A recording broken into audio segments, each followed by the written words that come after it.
nesen beigais sapnis, es sēžu kaut kur Londonā un skatos, kā bērni spēlē futbolu. Un pēkšņi man pienāk klāt Davids Bowijs. Un viņš sāk man runāt, viņš saka, vajadzētu aiziet iedzert kaut kādu kafiju vai kaut ko, ko es gribu. Un es viņu skatos, viņš ir tā kā tu, un es saku, klausies, tas nevar būt tu. Pirmkārt, tu esi miris, jā. Viņš tā, apmēram, jā. Pirmkārt, tu esi miris. Un otrkārt, tas vienkārši vispār nav iespējams. Bet tas ir tik dzīvs, ka es vienīgi līdz sastīju, tas ir tik dzīvs. Un pēkšņi bišķiņ tālāk sēž arī Maikls Džeksons. Mēs te runājam par mūziku un par visu kaut ko. Un es domāju, bet moškas nesapņoju. Bet kā viņš var būt dzīves?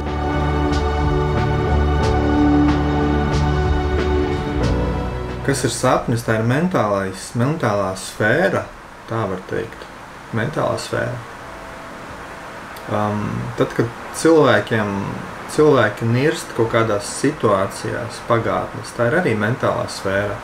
Tad, kad jūs kaut ko galvā domājat, prātuļojat, redzat tēlus, atceraties, tā ir mentālā sfēra. Viss tas ir mentālais. Un mentālajā eksistē pilnīgi viss. Harry Potters tika sarakstīts no mentālās sfēras, ņemot informāciju. Lielākā daļa visa māksla, viss no mentālais. Mocarti, Bahi un viss šitais, tas viss ir no mentālais. Mentālā pasaule pa lielam ir tikpat realistiska kā šī. No šī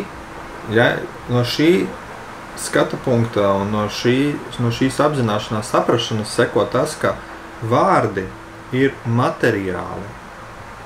Vai to, ko jūs domājat, tā ir īstenība. Tāpēc nevis turpat nav jāseko līdzi nevis tas, kas tiek darīts, bet pat tas, kas tiek domāts. Jo domāts tiek mentālā, mentāls ir tikpat realistisks kā šitais viss pasākums. Un līdz ar to visi tie personāžiņi, kuri šeit ir dzīvojuši, mentālā viņi eksistē. Tu jau mentālā tas viss eksistē, kamēr nav pazudis atmiņā no šejienes, izzudis.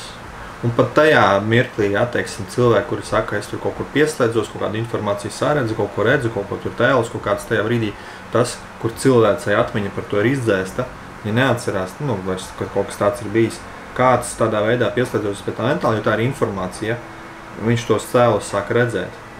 Pa lielam, kas tūlītās ļoti labi piemērams iedošu, kurš jums visu saprašanu ieslēgs uzreiz. Lūk, dotajā momentā, tur, kur jūs atrodaties, lūk, fiziski, jums ir telpa. Bet tajā pašā brīdī tur eksistē arī viss internets. Jo ir Wi-Fi pieslēgums, ir mobilo datu pieslēgums, kas translē jebkuru informāciju, jebkurus video, kas ir internetā, mākoņu servisos, tur bildes, viss kaut kas. Informācija, domājieties, informāciju jūs varat pa gaisu. Tajā pašā telpā, kurā jūs tagad atrodaties, jūs varat ielādēt informāciju. Ja jums ir ierīce kā 3D printeris, ielādējot kaut kādu tur informāciju par 3D detaļu, uzspiežot, un jums viņu parādīsies matērijā. Pa gaisu jūs kaut ko saņēmāt, un printeris jums uzzīmēs matērijā. Līdz ar to tas materializēsies tas, kas tajā informatīvajā telpā atrodas. Tieši pēc šī paša principa strādā viss šitais mentālais. Tas ir tā kā informatīvas vienības. Tieši no šejienes viss tas, kā jūs domājat, jums visas tās sajūtas, visas jūsu emocijas, visas jūsu domas, tas no kurienes tas viss nāk, no šīs mentālās pasaules. Tāpēc tur strādā, tur ir viss ierakstīts, visa jūs caur savu ģenētisko šo anteniņu, kur jūs nesat tā kā flešu. Jūs esat staigājošs cietais disks, kas ir ģenētiski, jums ir nodota informācija par visām paaudzēm, kopš pašiem pirmsākumiem. Ja? Kopš pašiem pirmsākumiem katram no mums ir viņas paaudzes, tās visa pieredze, tam visam var piekļūt klāt. Un tā kā cietajā diskā sarakstīts milzīgi informatīvi apjomi. Tas nav kaut kāda runāšana zinātniski, tas jau mūsdienās jau sākas, viņi jau pie tā ir atnākuši, sāk to pētīt, atkost un saprast, ka lūk, bezgalīgi, ka cilvēka gēnos, DNS var ierakstīt milzīgus informatīvos apjomus, kas arī jau kaut ko tādas tehnoloģiski jau sāk praktizēt, censties atkost to visu pasāku. Lūk, tur ir viss sarakstīts. Tur ir visas arī tās, kāpēc jūs esat tieši šādi, kāpēc jūs tieši šādi izskatāties, kādas jums tur slimības, neslimības aktivizēsies. visas šīs mentālās problēmas, jā, viss no turienes ir. Un tur ar to darbojoties, strādājot, jā, to jāsaprot, kā tas viss strādā, tad tu vari kā hakers aiziet situācijā un izdarīt tā, ka tur tā situācija ir cita savādāk, ka jūs tur, tā kā, man nepatīk pārrakstīt, pārrakstīšana ir tā kā, citi strādā ar to pārrakstīšanu, tā kā uzliek pa virsu jums citu savādāk, ka jūs tur tā kā esat tajā tur, tas tāds izkropļots, tas ir apmēram no sērijas, kā jūs kaut kādu tādu negaršīgu končiņu, jā, pretīgu ieliekat skaistā papīrīti, un tagad izskatās kā skaista garšīga končiņa, kaut gan saturs viņai tas pats palicis. Teiksim, kad es strādāju ar cilvēkiem, mēs ejam iekšā, mēs tur nemainam šos papīrīšus riņķī, mēs šo končiņu, var teikt, paņemam sastāvdaļas, tas, kas viņu padara negaršīgi, jā, tur sāls, kaut kāds drupečs, vēl kaut ko, to visu nomazgājam, noslaukam, tā var teikt, jā. Končiņa paliek garšīga, tīra, bez netīrumiem, un tad viņa atbilst tai patiesēm, jā, kāda viņa tur ir, un tad, tur tā kā pārrakstās automātiski, dabiski tas viss.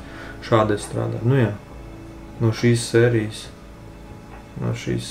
jā, tas bija par to mentālo pasauli. Jā, un sapnis ir nekas cits, kā lūk šīs pasaules kaut kāds piedzīvošanas elements. Tikpat realistisks, tikpat dzīvs kā visa šī pasaule. Vēl jāsaprot ir, ka sapņi vijās no jums. Jūs viņus redzat tajā brīdī, kad jūs piedzīvojat sapni. Fiziskā pasaule pazūd tajā brīdī. Viņa neeksistē priekš jums. Īstenība ir tur.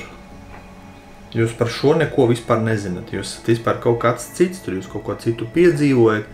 Tikai apzināti sapņu ietvaros jāvar saprast, ka tas ir sapnis.